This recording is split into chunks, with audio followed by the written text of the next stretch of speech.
ਤੁਹਾਨੂੰ ਇਸ ਤਿਆਰੀ ਦੇ दौरान देखना ਪਿਆ? मन को मतलब स्ट्रेस फ्री करने के लिए मैं दिन में आधा पौना घंटा अपने लिए निकाल लेती थी डांस करने के लिए या बास्केटबॉल खेलने के लिए। एग्ज़ाम बड़ा टफ हैगा है, इसਨੂੰ ਬੜੀ ਤਰੀਕੇ ਨਾਲ ਬੜੇ ਮਿਹਨਤ ਦੇ ਨਾਲ ਤੁਹਾਨੂੰ ਪੜ੍ਹਨਾ ਪੈਂਦਾ ਹੈ ਤੇ ਇਹ ਕਈ ਵਿਆਹ ਵੀ ਤੁਸੀਂ ਛੱਡੇ ਹੋਣਗੇ, ਕਈ ਰਿਸ਼ਤੇਦਾਰਾਂ ਦੇ ਘਰਾਂ ਦੇ ਵਿੱਚ ਵੀ ਜਾਣਾ ਤੁਸੀਂ ਛੱਡਿਆ ਹੋਵੇਗਾ। ਬੱਚੇ ਨੂੰ ਮੋਟੀਵੇਟ ਕਰਨਾ, ਬੱਚੇ ਨੂੰ ਪੜ੍ਹਾਈ ਲਈ ਬਿਠਾਣਾ, ਬੱਚੇ ਦੇ ਖਾਣ ਪੀਣ ਦਾ ਧਿਆਨ ਰੱਖਣਾ, ਬੱਚੇ ਦੀ ਮੈਂਟਲ ਹੈਲਥ ਦਾ ਧਿਆਨ ਰੱਖਣਾ, ਇਹ ਸਾਰਾ ਫੈਮਿਲੀ ਦਾ ਕੰਮ ਹੈ। ਜਦੋਂ ਤੁਹਾਡਾ ਰਿਜ਼ਲਟ ਆਇਆ ਉਦੋਂ ਕੀ ਕਹਿ ਰਹੇ ਨੇ?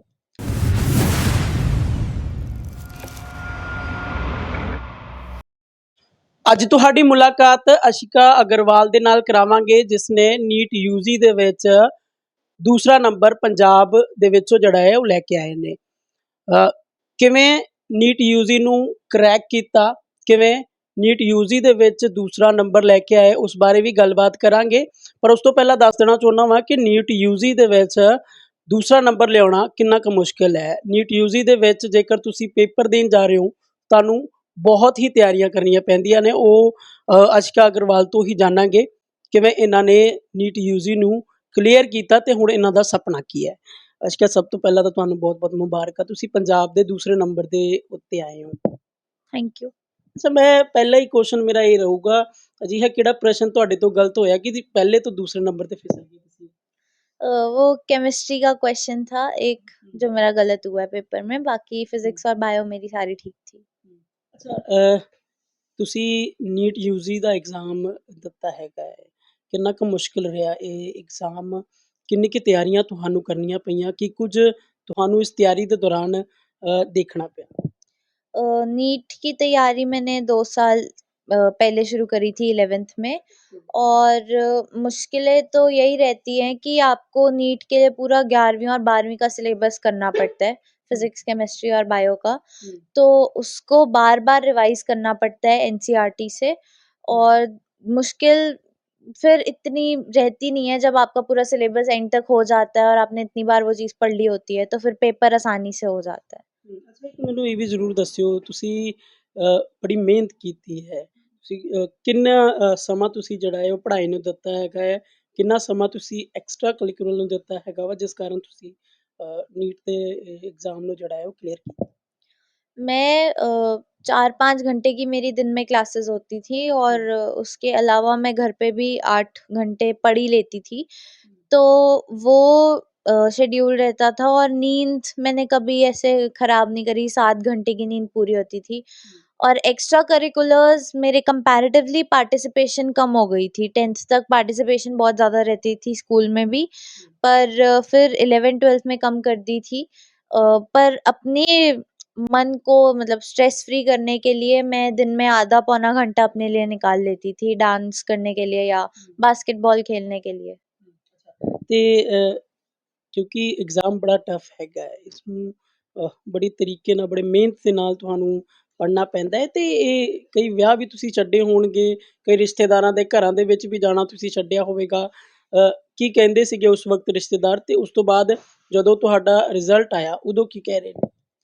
मेरे रिश्तेदार और मेरे घर वाले हर टाइम उन्होंने मुझे सपोर्ट किया है, मोटिवेट करा है, और सबको पता था कि 2 साल मैं तैयारी कर रही हूँ तो मैं कहीं आ जा नहीं पाऊँगी, तो ऐसी कोई बात होती नहीं थी, सब बहुत सपोर्टिव थे। और अब जब रिज़ल्ट आया है तो सारे तो बहुत ज़्यादा खुश हैं ही, सबको बहुत गर्व है मुझ पे। ਵਿਆਹ ਵਿਆਹ ਛੱਡੇ ਨੇ ਤੁਸੀਂ ਇਸ ਮਗਰ? हाँ जी, छोड़े हैं। ਕੀ ਕਹਿ ਰਹੇ ਸੀਗੇ ਜਿਨ੍ਹਾਂ ਦਾ ਤੁਸੀਂ ਵਿਆਹ ਛੱਡਿਆ? कुछ नहीं, उनको पता ही था, सारे बहुत करीबी हैं रिश्तेदार हमसे, तो ऐसी कोई बात नहीं है। ਅੱਛਾ, ਤੁਸੀਂ ਦੱਸ ਰਹੇ ਸੀਗੇ ਕਿ ਮੰਮਾ ਤੁਹਾਡੇ ਕਿੱਥੇ ਵੀ ਜਾਂਦੇ ਸੀਗੇ, ਉਹ ਇਕੱਲੇ ਹੀ ਜਾਂਦੇ ਸੀਗੇ, ਫਾਦਰ ਦੇ ਨਾਲ ਜਾਂਦੇ ਸੀਗੇ, ਤਾਂ ਉਦੋਂ ਤੁਹਾਡੇ ਘਰਦਿਆਂ ਤੋਂ ਪੁੱਛਿਆ ਜਾਂਦਾ ਸੀ ਬੱਚੇ ਕਿੱਥੇ ਨੇ, ਫਿਰ ਉਦੋਂ ਮੰਮਾ ਕੀ ਜਵਾਬ ਦਿੰਦੇ ਸੀ? मम्मा यही जवाब देते थे कि मेरे टेस्ट्स भी चल रहे होते थे, मेरे बहुत टेस्ट होते थे कोचिंग में, तो टेस्ट भी चल रहे हैं और मैंने नीट देना है, तो सबको पता ही था, तो इसलिए मम्मा पापा भी यही जवाब देते होंगे कि मैं पढ़ाई कर ही रही हूँ, तो इसलिए नहीं आ पाई। ਤੇ ਕਿੰਨੇ ਚਿਰ ਐਕਚੁਅਲ ਦੇ ਵਿੱਚ ਕਿੰਨਾ ਸਮਾਂ ਤੁਸੀਂ ਜਿਹੜਾ ਹੈ ਪੜ੍ਹਾਈ ਨੂੰ ਦਿੰਦੇ ਰਹੇ ਹੋ? ਕਿਉਂਕਿ ਪੜ੍ਹਾਈ ਨੂੰ ਸਮਾਂ ਦੇਣਾ ਬੜਾ ਕੀਮਤੀ ਰਿਹਾ ਹੋਵੇਗਾ ਉਸ ਸਮੇਂ, ਜੋ ਤੁਸੀਂ ਕਰੈਕ ਕਰਨ ਦੇ ਮੂਡ ਦੇ ਵਿੱਚ ਹੋ ਕਿ ਨਹੀਂ, ਇਸ ਚੀਜ਼ ਨੂੰ ਮੈਂ ਕਰੈਕ ਕਰਨਾ है, पहले नंबर पे आना है, दूसरे नंबर पे? कुछ समा अब ऐसे मैंने गिना तो नहीं, मैंने कभी घड़ी देख के पढ़ाई नहीं करी है। तो समा मैंने पढ़ाई को उतना ही दिया है जितना मुझे ज़रूरत लगी है, कि जब तक मेरा टॉपिक कंप्लीट नहीं होता, चैप्टर कंप्लीट नहीं होता, मैंने तब तक पढ़ाई करी है। और जब तक सैटिस्फैक्शन नहीं हो जाती, कॉन्फिडेंस नहीं आ जाता, मैंने तब तक वो चीज़ पढ़ी है। ਅੱਛਾ, ਉਹਨਾਂ ਦੇ ਮਦਰ ਨੇ ਅਸ਼ਿਕਾ ਦੇ, ਉਹਨਾਂ ਦੇ ਨਾਲ ਵੀ ਗੱਲਬਾਤ ਕਰਾਂਗੇ। ਮੈਮ ਬੜਾ ਇੰਪੋਰਟੈਂਟ ਰੋਲ ਹੁੰਦਾ ਹੈ ਮਾਂ ਦਾ ਜਦੋਂ ਉਸਦੀ ਬੱਚੀ ਕਿਸੇ ਚੀਜ਼ ਨੂੰ ਕਰੈਕ ਕਰਨ ਦੇ ਲਈ ਜਿਹੜੀ ਹੈ ਉਹ ਰਾਸਤੇ ਦੇ ਉੱਤੇ ਤੁਰੀ ਹੈਗੀ ਹੈ। ਕਿੰਨਾ ਕੁ ਰੋਲ ਰਿਹਾ ਤੁਹਾਡਾ ਪੜ੍ਹਾਈ ਦੇ ਵਿੱਚ? ਤੁਸੀਂ ਅਧਿਆਪਕ ਵੀ ਰਹੇ ਹੋ। ਹਾਂਜੀ। ਬੱਚੇ ਨੂੰ ਮੋਟੀਵੇਟ ਕਰਨਾ, ਬੱਚੇ ਨੂੰ ਪੜ੍ਹਾਈ ਲਈ ਬਿਠਾਉਣਾ, ਬੱਚੇ ਦੇ ਖਾਣ ਪੀਣ ਦਾ ਧਿਆਨ ਰੱਖਣਾ, ਬੱਚੇ ਦੀ ਮੈਂਟਲ ਹੈਲਥ ਦਾ ਧਿਆਨ ਰੱਖਣਾ, ਇਹ ਸਾਰਾ ਫੈਮਿਲੀ ਦਾ ਕੰਮ ਹੁੰਦਾ ਹੈ। ਔਰ ਇਹ ਇੱਕ ਟੀਮ ਵਰਕ ਹੈ ਜਿਹੜਾ ਅਸੀਂ ਸਾਰਿਆਂ ਨੇ ਮਿਲ ਕੇ ਅਚੀਵ ਕੀਤਾ। ਮੇਰਾ ਰੋਲ ਤੇ ਸੀਗਾ ਹੀ, ਮੇਰੇ ਬੇਟੇ ਦਾ, ਮੇਰੇ ਹਸਬੈਂਡ ਦਾ, ਸਾਡੇ ਸਾਰਿਆਂ ਦੇ ਰੋਲ ਨਾਲ ਬੱਚਾ ਇਸ ਮੁਕਾਮ ਤੇ ਪਹੁੰਚਿਆ। ਬੱਚਾ ਪੜ੍ਹਨ ਵਾਲਾ ਹੋਵੇ ਪਰ ਅਗਰ ਫੈਮਿਲੀ ਸਪੋਰਟ ਨਾ ਕਰੇ ਤੇ ਬੱਚਾ ਪਿੱਛੇ ਰਹਿ ਜਾਂਦਾ ਹੈ। ਇਸ ਕਰਕੇ ਪੜ੍ਹਨ ਵਾਲੇ ਬੱਚੇ ਨੂੰ ਫੈਮਿਲੀ ਦੇ ਨਾਲ ਫੈਮਿਲੀ ਦਾ ਐਟਮੋਸਫੇਅਰ ਪ੍ਰੋਵਾਈਡ ਕਰਨਾ ਪੈਂਦਾ, ਉਹਨੂੰ ਪੜ੍ਹਨ ਲਈ ਮਾਹੌਲ ਦੇਣਾ ਪੈਂਦਾ ਹੈ। ਉਹ ਸਾਰਾ ਅਸੀਂ ਪ੍ਰੋਵਾਈਡ ਕੀਤਾ ਇਹਨੂੰ। ਅੱਛਾ, ਬਿਲਕੁਲ। ਇੱਕ ਮੈਮ ਕਿਉਂਕਿ ਤੁਸੀਂ ਪ੍ਰੋਫੈਸਰ ਹੋ, ਤੁਸੀਂ ਪੜ੍ਹਾਉਂਦੇ ਰਹੇ ਹੋ ਬੱਚੇ ਨੂੰ, ਜਾਂ ਫਿਰ ਤੁਸੀਂ ਕਿਉਂਕਿ ਇਹਨਾਂ ਦੀ ਸਟਰੀਮ ਕੁਛ ਹੋਰ ਹੈ ਜੋ ਇਹ ਸੋਚ ਰਹੇ ਨੇ, ਜਾਂ ਫਿਰ ਤੁਸੀਂ ਪ੍ਰੋਫੈਸਰ ਹੋ ਉਸ ਚੀਜ਼, ਤੁਸੀਂ ਮਦਦ ਕੀਤੀ ਇਹਨਾਂ ਦੀ? ਨਹੀਂ, ਮੈਂ ਮਦਦ ਨਹੀਂ, ਮੈਂ ਵੈਸੇ ਜਾਣਦੀ ਸੀ ਇਹਦਾ ਸਬਜੈਕਟ, ਪਰ ਕਿਉਂਕਿ ਮੈਨੂੰ ਲੱਗਦਾ ਹੈ ਕਿ ਬੱਚਾ ਜਿੱਧਰੋਂ ਤਿਆਰੀ ਕਰ ਰਿਹਾ ਹੈ ਉਹਨੂੰ ਇੱਕ ਪਾਸੇ ਹੀ ਰੱਖਣਾ ਚਾਹੀਦਾ ਹੈ। ਅਸੀਂ ਬੱਚੇ ਨੂੰ ਅਲੱਗ ਤਰ੍ਹਾਂ ਦੀ, ਮੈਂ ਅਲੱਗ ਤਰ੍ਹਾਂ ਦੀ ਪੜ੍ਹਾਵਾਂਗੀ, ਸਕੂਲ ਅਲੱਗ ਪੜ੍ਹਾ ਰਿਹਾ, ਕੋਚਿੰਗ ਅਲੱਗ ਪੜ੍ਹਾ ਰਿਹਾ, ਤੇ ਬੱਚਾ ਕਨਫਿਊਜ਼ ਹੋ ਜਾਏਗਾ। ਪਰ ਜਦੋਂ ਇਹ ਟਾਈਮ ਟੂ ਟਾਈਮ ਆਪਣੇ ਡਾਊਟ ਲੈ ਕੇ ਮੇਰੇ ਕੋਲ ਆਈ ਹੈ, ਮੈਂ ਜ਼ਰੂਰ ਕਲੀਅਰ ਕੀਤੇ ਨੇ ਉਹਨਾਂ ਹੀ। ਅੱਛਾ ਮੈਮ, ਤੁਸੀਂ ਪ੍ਰੋਫੈਸਰ, ਇਹਨਾਂ ਦੇ ਫਾਦਰ ਸਾਹਿਬ ਜਿਹੜੇ ਨੇ ਉਹ ਸੀਏ ਹੈਗੇ ਨੇ, ਤੇ ਬੇਟੀ ਦਾ ਦਿਮਾਗ ਦੇ ਵਿੱਚ ਕੁਛ ਹੋਰ ਹੀ ਚੱਲ ਰਿਹਾ। ਇਹ ਕਿਵੇਂ ਖਿਆਲ ਇਹਨਾਂ ਦਾ, ਕਿਵੇਂ ਤੁਸੀਂ ਕਦੀ ਫੋਰਸ ਨਹੀਂ ਕੀਤਾ ਕਿ ਨਹੀਂ ਤੂੰ ਵੀ ਪ੍ਰੋਫੈਸਰ ਬਣ ਜਾਂ ਫਿਰ ਸੀਏ ਬਣ? ਨਹੀਂ, ਅਸੀਂ ਬੱਚੇ ਨੂੰ ਖੁੱਲ੍ਹ ਦਿੱਤੀ ਹੋਈ ਸੀ, ਬੱਚਾ ਜੋ ਕਰਨਾ ਚਾਹੁੰਦਾ ਉਹ ਕਰੇ, ਔਰ ਇਹ ਬੱਚਿਆਂ ਦੀ ਚੁਆਇਸ ਹੀ ਹੈ। ਮੇਰਾ ਬੱਚਾ ਅਗਰ ਡਾਕਟਰ ਬਣਨਾ ਚਾਹੁੰਦਾ ਹੈ ਤੇ ਉਹ ਜ਼ਰੂਰ ਡਾਕਟਰ ਬਣੇਗਾ, ਔਰ ਉਹਦੀ ਕੈਪੇਬਿਲਿਟੀ ਹੈ, ਇਸ ਕਰਕੇ ਉਹ ਡਾਕਟਰ ਹੀ ਬਣੇਗਾ। ਇਹ ਸਾਡੀ ਸਾਥ ਨਾਲ ਰਿਹਾ ਹੈ। ਤੁਸੀਂ ਮਨ ਦੇ ਵਿੱਚ ਇਹ ਧਾਰਿਆ ਹੋਇਆ ਸੀਗਾ ਕਿ ਮੈਂ ਡਾਕਟਰ ਹੀ ਬਣਨਾ ਹੈ, ਜਾਂ ਫਿਰ ਅਚਾਨਕ ਹੀ ਖਿਆਲ ਆਇਆ, ਜਾਂ ਫਿਰ ਯਾਰਾਂ ਦੋਸਤਾਂ ਨੂੰ ਦੇਖਿਆ? नहीं, नहीं, मेरे को 5th-6th में रियलाइज़ होना शुरू हो गया था कि डॉक्टर बनना मेरे लिए अच्छा हो सकता है। और मेरे को बायोलॉजी एक सब्जेक्ट बहुत पसंद था, बहुत इंटरेस्ट है मुझे बायोलॉजी में। इसीलिए मैंने कहा कि डॉक्टर बनना तो फिर बहुत ही मज़ा आएगा डॉक्टर बन के तो। ਅੱਛਾ, ਸਰ ਦੇ ਨਾਲ ਗੱਲ ਕਰਾਂਗੇ। ਇਹਨਾਂ ਦੇ ਫਾਦਰ ਨੇ। ਸਰ, ਤੁਸੀਂ ਸੀਏ ਹੋ, ਮੈਮ ਪ੍ਰੋਫੈਸਰ ਨੇ, ਕਿੰਨੀ ਕੁ ਮਦਦ ਤੁਸੀਂ ਬੇਟੀ ਦੀ ਕੀਤੀ ਪੜ੍ਹਾਈ ਦੇ ਵਿੱਚ? ਕੀ ਰੋਲ ਰਿਹਾ ਤੁਹਾਡਾ? ਦੇਖੋ, ਐਜ਼ ਇਟ ਇਜ਼ ਚੂੰਕਿ ਮੇਰੀ ਬੈਕਗਰਾਊਂਡ ਕਾਮਰਸ ਦੀ ਹੈ, ਇਹਦੀ ਸਾਇੰਸ ਦੀ ਹੈ, ਟੋਟਲੀ ਡਿਫਰੈਂਟ ਫੀਲਡਸ ਹੈਗੇ ਨੇ। ਪੜ੍ਹਾਈ ਦੇ ਵਿੱਚ ਐਜ਼ ਇਟ ਇਜ਼ ਤਾਂ ਮੈਂ ਇਹਦੀ ਕੋਈ ਮਦਦ ਨਹੀਂ ਕਰ ਪਾਇਆ ਕਿਉਂਕਿ ਮੈਨੂੰ ਸਬਜੈਕਟ ਦਾ ਬਹੁਤਾ ਨਹੀਂ ਪਤਾ। ਹਾਂ, ਇਹ ਜ਼ਰੂਰ ਹੈ ਕਿ ਜੋ ਇਹਦੀ ਰਿਕੁਆਇਰਮੈਂਟਸ ਹੁੰਦੀਆਂ ਸੀਗੀਆਂ, ਪਾਪਾ ਜੀ ਲਾਣਾ, यहाँ जाना, ऐसे करना, ਉਹ ਸਾਰੀਆਂ ਇਹਦੀਆਂ ਟਾਈਮਲੀ ਮੀਟ ਹੋਈਆਂ। ਉਹ ਆਪਾਂ ਸਭ ਨੇ ਰਲ ਕੇ, ਮੈਂ, ਮੇਰੀ ਵਾਈਫ ਨੇ, ਮੇਰੇ ਬੇਟੇ ਨੇ ਰਲ ਕੇ ਆਪਾਂ ਇਹਦੀਆਂ ਰਿਕੁਆਇਰਮੈਂਟਸ ਪੂਰੀਆਂ ਕੀਤੀਆਂ ਤਾਂ ਕਿ ਇਸ ਮੁਕਾਮ 'ਤੇ ਪਹੁੰਚ ਸਕੇ। ਤੁਸੀਂ ਬੱਚੇ ਨੂੰ ਕਦੀ ਇਹ ਨਹੀਂ ਕਿਹਾ ਕਿ ਮੈਂ ਇਸ ਲਾਈਨ ਦੇ ਵਿੱਚ ਹੈਗਾ ਵਾਂ, ਤੂੰ ਵੀ ਇਸ ਲਾਈਨ ਦੇ ਵਿੱਚ ਆ, ਅਸੀਂ ਫਿਊਚਰ ਹੋਰ ਬਰਾਈਟ ਕਰ ਲਾਂਗੇ? ਕਦੀ ਤੁਸੀਂ ਫੋਰਸ ਕੀਤਾ? ਨਹੀਂ, ਮੈਂ ਇਹਦਾ ਕਦੀ ਫੋਰਸ ਨਹੀਂ ਕੀਤਾ। ਜੋ ਇਹਦੀ ਪਸੰਦ ਹੈ, ਬੇਟੇ ਦੀ ਜੋ ਪਸੰਦ ਸੀ ਉਹਨੇ ਉਹ ਲਿਆ, ਇਹਦੀ ਜੋ ਪਸੰਦ ਸੀ ਉਹਨੇ ਉਹ ਲਿਆ। ਸਰ, ਮੈਮ ਨੇ ਨੀਟ ਯੂਜੀ ਕਰੈਕ ਕੀਤਾ, ਫਸਟ ਰਿਐਕਸ਼ਨ ਕੀ ਰਿਹਾ ਜਦੋਂ ਤੁਸੀਂ ਰਿਜ਼ਲਟ ਦੇਖਿਆ?